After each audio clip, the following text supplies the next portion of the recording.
నమో భగవతే రుద్రాయ.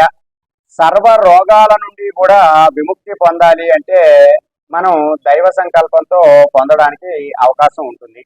అయితే మనం ప్రతినిత్యము కూడా కొంత దైవ ఆరాధన చేయడం ద్వారా మనకి ఉన్నటువంటి సమస్యలన్నీ కూడా తగ్గేటటువంటి అవకాశాలు ఉంటాయి. అయితే కొన్ని కొన్ని మంత్రాల ద్వారా కొన్ని రోగాలను మనం తగ్గించే ప్రయత్నం మనం చేయవచ్చును. అయితే అన్ని రోగాలు తగ్గుతాయని చెప్పలేము, కానీ కొన్ని రోగాలనైతే మనం తగ్గించవచ్చు. మనం డాక్టర్ దగ్గరికి వెళ్ళి మన యొక్క శరీరం యొక్క ఇబ్బందులన్నీ కూడా చెప్పుకున్నా సరే కొన్నింటికి డాక్టర్లు కూడా ఐడెంటిఫై చేయలేరు. అటువంటి సమయాలలో మనం దైవ ప్రార్థన చేసుకోవడం, దేవతారాధన చేసుకోవడం ద్వారా మనకి ఉన్నటువంటి సమస్యలన్నీ కూడా కొన్ని తగ్గుముఖం కొట్టేటటువంటి అవకాశాలు ఉంటాయి.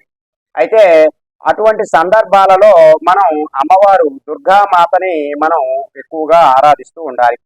ఆ దుర్గామాతని ఆరాధిస్తూ ఇప్పుడు నేను చెప్పబోయేటటువంటి మంత్రం మీరు కంటిన్యూస్ గా ఒక 1008 సార్లు ఒక అరగంటలో చేయగలిగితే మీకు ఉన్నటువంటి ఆ ఇబ్బందులన్నీ కూడా తొలగే అవకాశాలు చాలా ఎక్కువగా ఉంటాయి. అయితే ఆ మంత్రం ఏమిటి అంటే ఏం యం నమః. ఇది ఒక బీజాక్షర మంత్రం. దీనికి గురూపదేశం అవసరం లేదు.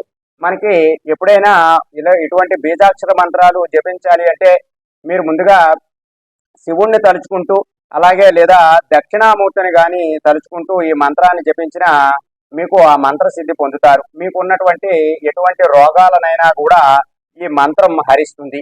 కాబట్టి అమ్మవారు దుర్గామాతని మనస్సులో జపించుకుంటూ ఏం యం నమః అనేటటువంటి మంత్రాన్ని మీరు సుమారుగా ప్రతిరోజు కూడా ఒక 1008 సార్లు కనుక చెప్పుకున్నట్లయితే మీకు ఆనతి కాలంలోనే అతి తొందరలోనే మీకు ఉన్నటువంటి ఆ ఇబ్బందులన్నీ కూడా తొలగేటటువంటి అవకాశాలు చాలా ఎక్కువగా ఉంటాయి.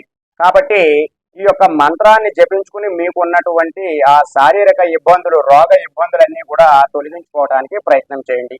సర్వే జనా సుఖినో భవంతు. శుభం.